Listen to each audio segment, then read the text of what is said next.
Hi, this is the Philosophical Angle program. Thanks for joining us. I am the author of 4 books on philosophy, one of which is the Philosophical Equations of Economics, and you can see these books available at https://thephilosophicalangle.com. If you'd like to contact us and make comments or inquiries and suggestions or whatever, you can contact us by email at contact@thephilosophicalанgle.com. The purpose of the Philosophical Angle program is to examine the nature of concepts being used in current media, and secondarily, use those definitions to understand the righteousness and ethical superiority of the conservative position. Okay, so this week we're going to take something that's pretty interesting, a little bit out of the norm, do you guys recall the expression by Lord Acton that absolute power corrupts absolutely?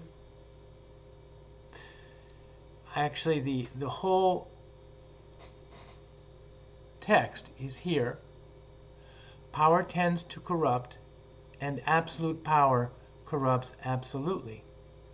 Great men are almost always bad men, even when they exercise influence and not authority. Still more when you superadd the tendency of the certainty of corruption by authority. So it came up in a discussion the other day by someone who occasionally mentions this aphorism, and I wondered, why is it that absolute power must necessarily corrupt absolutely? For the longest time, even when I was thinking about this expression, I didn't really know what it meant. Is it that when one achieves absolute power, it makes you think of yourself all the time and only about yourself? That one becomes completely self-absorbed? Or perhaps does it mean that when a person becomes self-absorbed, he can no longer think of other people? Well, let's see if the philosophical angle will decipher the meaning of this expression and how it comes to be that the absolute power corrupts absolutely. Okay. To start, to be sure, this refers to any situation where one person acquires a considerable amount of power. The situations where this could occur are large companies where the president or the CEO might control a huge amount of money and the resources of the company. It also may refer and really does probably refer to the source of even a greater power, the government. Leaders of government sometimes get to control the resources of a nation. And of course, within a nation, all the individuals that are there. The power ranges from the leaders of the democracies, which have some restraint, although probably not too much, to a totalitarian regime where the leaders have power concentrated in one particular man or a group of men. Examples of this would be totalitarian regimes, which include Mao Zedong, who was in China, Pol Pot in Cambodia, Hitler as we all know, the famous Hitler of Germany, Nazi Germany, Stalin of the Soviet Union. Even presently, there are quite a few totalitarian regimes currently in place in the world. Africa has many. China qualifies as it may be an oligarchy where the concentration of power is within a few at the top, not just in one person. Another oligarchy is Putin's Russia, where the concentration of power is at the very top.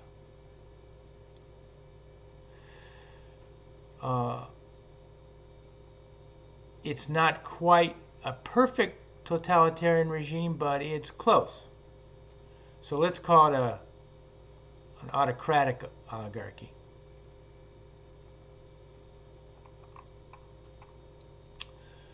So most countries which are governed by Islam are also totalitarian, and because they're theocratic totalitarian regimes. There are no real true democracies in Islam, because the top clergy have ultimate decision-making power on decisions that are made within that country. On the other end of the spectrum, we have democracies in the Western world and some in the Asian world. And in these democracies, the concentration of power is not as great as in the non-democratic countries, which are not of a republican form of government. So, looking at the spectrum of power concentration within government, we can say that absolute government power corrupts absolutely, perhaps. And where does this happen?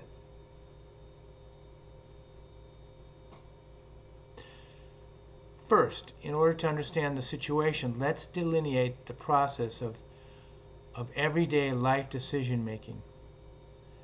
And we do this because all life entities make decisions. First, in order to understand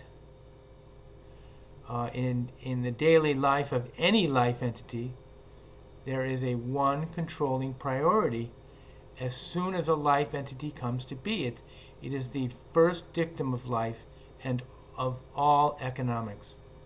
And that is, all of life strives for that which is good for it. And secondly, into the consciousness of a life entity, there are two types of stimuli: exterior originating stimuli, that is from the outside the body of the life entity, and interior originating experiences that come from within the body. The stimuli comes into a life entity and is information. And to it, the entity's consciousness takes a priority. And a priority is a degree of importance that the information holds relative to the life entity. An example of this is hunger. The interior originating stimuli of hunger pings the consciousness, and we attach a priority to it because it's important to us to solve this developing problem of hunger as the pinging gets stronger. We prioritize it highly, and as such, we go down to the grocery store and we buy some food. Once we prioritize a piece of information, it becomes a piece of knowledge. And knowledge is the accumulation of what is important to us. So now we're going to move to the decision-making process. In every decision, we know that we have to make a sacrifice in order to achieve a reward, and this reward is a priority. So we decide to achieve that priority, which is our reward for a sacrifice. And an example of this is alleviating that hunger problem we just spoke of. We can actually make an equation. Our sacrifices equal our rewards. On the sacrifice side, we set up the risk involved in the sacrifice, the time involved in the sacrifice, the effort involved, and the knowledge required to effectuate it. And we make this sacrifice to achieve a reward, as this fulfills the first dictum of life and economics, that we all seek that which is good for it, good for any of the life entities, and good for us. In every decision that we make, we formulate in our consciousness through the use of our information, our knowledge, the amount of time, the effort, the risk involved, and whatever material it will require, if any, to obtain a reward. Now we have to add the ingredient motivation. And motivation is achieved by comparing the sacrifice to the reward. If a sacrifice is small relative to the reward, that is, the reward is large relative to the sacrifice, the likelihood that the life entity will move forward to effectuate the sacrifice becomes probable, and motivation is achieved.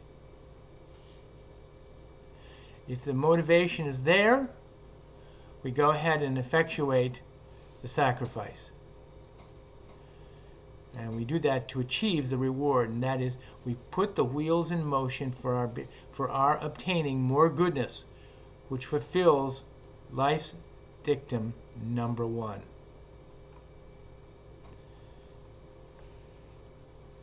Lastly, in our decision-making process, there's a complication. This complication comes about because there are others in society with whom we become involved. And in society, if there are others that we have that have the same priority, there arises the situation of competition. So let's define competition so we know what it is. Competition is the convergence and divergence of priorities. Now, what is meant by this is that our priorities are the same as others. That is, they converge upon each other. There is competition for the same resources. This is exemplified by supply and demand. As there are more buyers for a certain item, the price is going to go up. We all know the rules of supply and demand. Supply and demand is the result of converging priorities. When you have converging priorities, the life entity automatically knows that this is inimical to one's health, and in economics, this causes prices to go up. And who likes rising prices? Therefore, in response to this, life entities try to diverge away from the direct competition. They try to get away from the high prices by diverging away from clashing priorities, that is, by differentiating their priorities. They might try to find substitute items to buy, which is known in economics as the elasticity of demand. But in essence, it's really divergent priorities. They try to find substitute items to buy, which is known in economics as elasticity.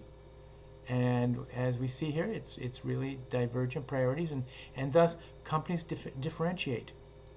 And they differentiate by adding new products or new designs or new facets to their products, trying to differentiate themselves from others in the marketplace. So both demand and the supply try to divert. That is, they differentiate. So now we have all the ingredients to our daily decision, to our daily decision-making process. How is it that absolute power corrupts absolutely? For this, let's go back and take a look at ingredient number 2, which was the construction in our consciousness of the sacrifice versus the reward equation. Here, let's remember that the ingredients to the sacrifice are the time, the effort, the information that we use in order to decide whether to go ahead to achieve a reward. So at this point, where we construct our priorities in our consciousness, the totalitarian who has absolute power will construct priorities of great moment that will have great influence all throughout his domain. Of course, all government leaders have to make decisions of great importance, but those with absolute power make them without restraint. And they can do this because they have absolute power. Thus, they can make their decisions without receiving influence from others. They are not receiving input and advice from others, and they're unrestrained by other government powers. So let's take an example. Suppose a totalitarian leader is interested in a particular ideology. And let's say, for example, this is Islam or communism. The absolute leader takes an interest in one of these ideologies and then starts to make the priority that he will mold the society to be commensurate with such an ideology. When societies change from one ideology to another through the leadership of a totalitarian leader, it can be quite a drastic change. So when the totalitarian leader makes such a change, it does not seek the influence or advice of prominent leaders in society with their knowledge. He does not seek a democratic vote of confidence in the society. It is done without influence. Therefore, the totalitarian leader seeks only the thoughtfulness of himself or his immediate advisors, if any, who would also hold the priorities that are close to his, because he, as well as life in general, does not like competition. And if he can avoid converging priorities, which would be the other ideas of how society should be going forward, he will do so in order to avoid having to experience the second half of competition, which is the divergence of priorities. Hence, he becomes selfish, introverted, and often this is accompanied by paranoia. And this is the corruption of oneself. Ergo, absolute power corrupts absolutely. And there are many examples throughout history that illustrate what we've just discussed.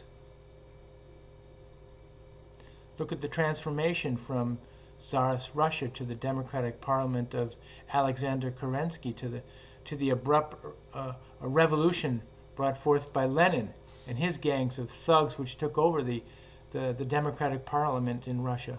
Look at Hitler. Once he was elected, he took away the constitutional powers and converted them to emergency powers, giving him absolute power.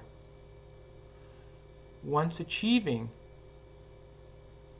absolute power, Hitler sought not the advice of others, and he became totally self-absorbed and corrupted. Mao became corrupted by the interest in the communist way of society and totally devastated the Chinese society, killing many as perhaps 50 million people. Totally corrupt. So we know absolute power corrupts. Absolutely. We have established a reason why it is necessarily so. And the reason is that because there is no cooperative behavior in a totalitarian's life. And because of that, he will descend into selfishness. As the totalitarian leader no longer has any reason to cooperate with others, he will examine his priorities only in making a decision. If the priorities he chooses to live by tend away from the first dictum of life, which is also the first dictum of economics, which is that for the individual life entity to seek goodness for itself, but for the individual to seek collective goodness established by he who has absolute power, then the country is in for a problem, a big problem. And because he's totalitarian and doesn't have to accept any other priorities other than his own, the amount of obligation to cooperate with others diminishes almost probably to zero. Therefore, he may look internally only, and will do so because it's easier to look to your own priorities than to accept and receive advice relative to the priorities of others.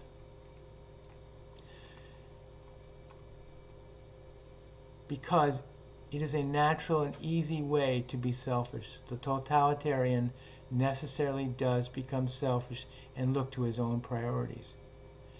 And the more you are isolated due to non-cooperative behavior, you will believe in that your priorities and thought are superlative. And thus the delusional despot concludes that others should follow his way into total corruption. I hope that was kind of interesting for everybody, and thanks for joining us. And we'll see you next time on The Philosophical Angle.